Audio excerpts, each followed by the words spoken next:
सोचिए, सिर्फ एक हफ्ता और एक खुशहाल जिंदगी हमेशा के लिए तबाह हो जाए। आज हम एक ऐसी ही कहानी को समझने की कोशिश करेंगे। ये एक ऐसे इंसान की कहानी है जिसे अपने एक फैसले का अफसोस शायद जिंदगी भर रहेगा। तो चलिए जानते हैं कि आखिर उस शापित गांव में हुआ क्या था। कहानी का अंत ना इसी एक लाइन में छिपा है।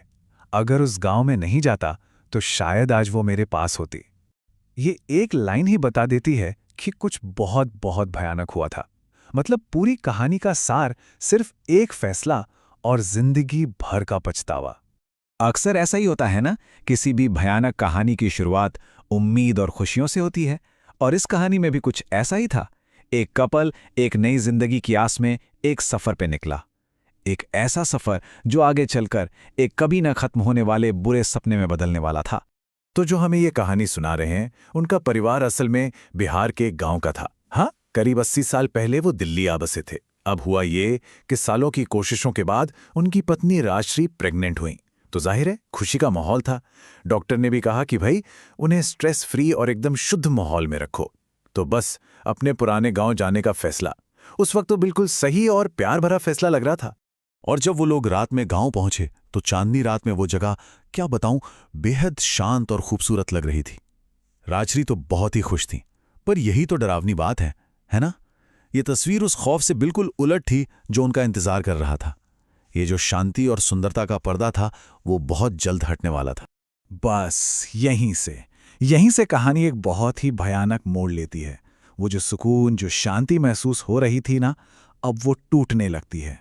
एक के बाद एक अजीब परेशान करने वाली घटनाएं होने लगती हैं और खुशी की जगह अब धीरे धीरे डर ले रहा था।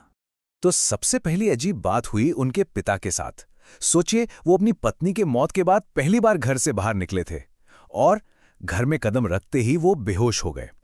अब उन्हें फौरन अस्पताल ले जाना पड़ा, जिसका मतलब था कि राजश्री को, जो प्रेग्नेंट थी, उस अनजान घर में पहली रात अकेले रहना पड़ा।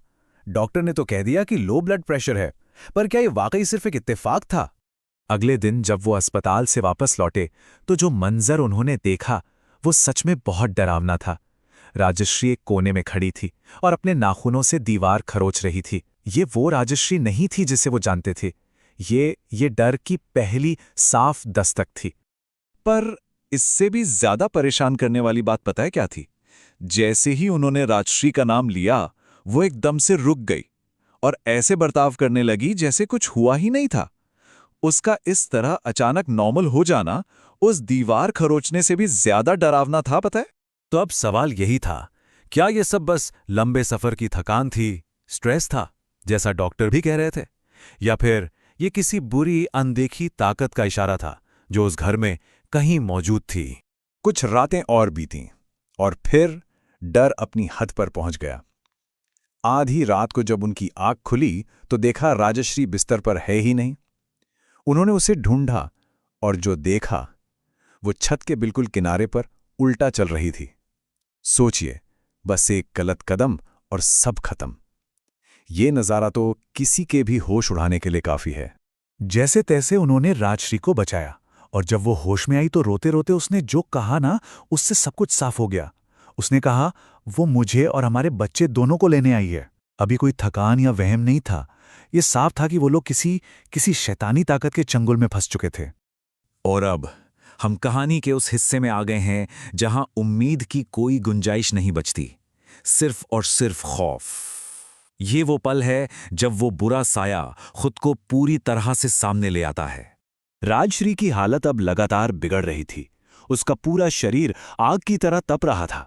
अब जब कोई और रास्ता नहीं दिखा तो उन्होंने मदद के लिए गांव के सबसे बड़े पंडित जी को आधी रात में ही बुलाने का फैसला किया।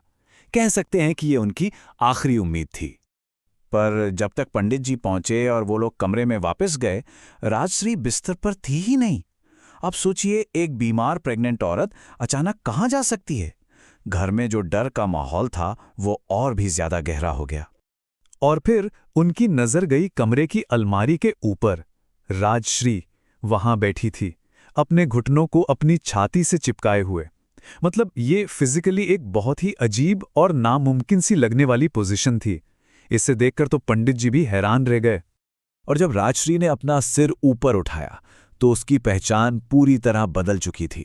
उसकी आंखें पूरी की पूरी काली पड़ चुकी थीं। ये इस बात का सबूत था कि उसके अंदर कितना भयानक बदलाव आ चुका है। वो राजश्री नहीं थी। और तभी उन्होंने देखा कि उसके हाथ में एक बड़ा सा चाकू है। वो काली आंखें, वो डरावनी हंसी और हाथ में वो चाकू, ये साफ इशारा था कि अब कुछ बहुत ही हिंसक होने वाला है। और इससे पहले कि कोई कुछ समझ पाता या कुछ कर पाता, उसने वो चाकू अपने ही पेट में बार बार घोंपना शुरू कर दिया। और ये सब करते हुए वो बस पागलों की तरह हंसती जा रही थी। ये इस कहानी का सबसे ज्यादा दिल दहला देने वाला सबसे दर्दनाक पल था। इस भयानक मंजर के बाद पंडित जी ने आखिरकार उस राज से पर्दा उठाया जो इस गांव और खासकर उस घर पर एक श्राप की तरह मंडरा रहा था। एक ऐसा श्राप जो 50 साल पुराना था और जिसने राजश्री और उसके बच्चे की किस्मत पहले ही लिख दी थी। पंडित जी ने बताया कि बात करीब 50 साल पुरानी है। इसी गांव में एक लड़के ने अपने घरवालों के खिलाफ जाकर एक दूसरी जाति की लड़की से शादी कर ली थी। 1 साल बाद जब वो लड़की प्रेग्नेंट हुई तो लड़के के परिवार वालों ने उसे और उसके पेट में पल रहे बच्चे को बड़ी बेरहमी से मार डाला। और कहते हैं तभी से उसकी आत्मा इस गांव में किसी भी प्रेग्नेंट औरत को जिंदा नहीं छोड़ती। तो अब वजह तो साफ हो गई थी, लेकिन इससे दर्द कहाँ कम होने वाला था। एक हंसता खेलता जीवन जो उम्मीदों से भरा था, सिर्फ 1 हफ्ते में पूरी तरह से तबाह हो गया। सिर्फ 1 हफ्ता, सोचिए, बस 7 दिन। एक फैसला लिया गया, एक सफर किया गया और सब कुछ खत्म। इतने कम वक्त में एक पूरी की पूरी जिंदगी बर्बाद हो गई। और जो ये कहानी हमें सुना रहे हैं, उनकी जिंदगी हमेशा के लिए तबाह हो चुकी है।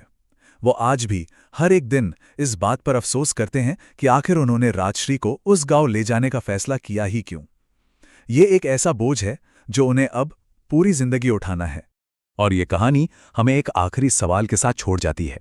क्या सच में कुछ जगह ऐसी होती हैं जो शापित होती हैं, जहां अतीत का दर्द, किसी की नफरत एक श्राप बनकर हमेशा के लिए बस जाती है?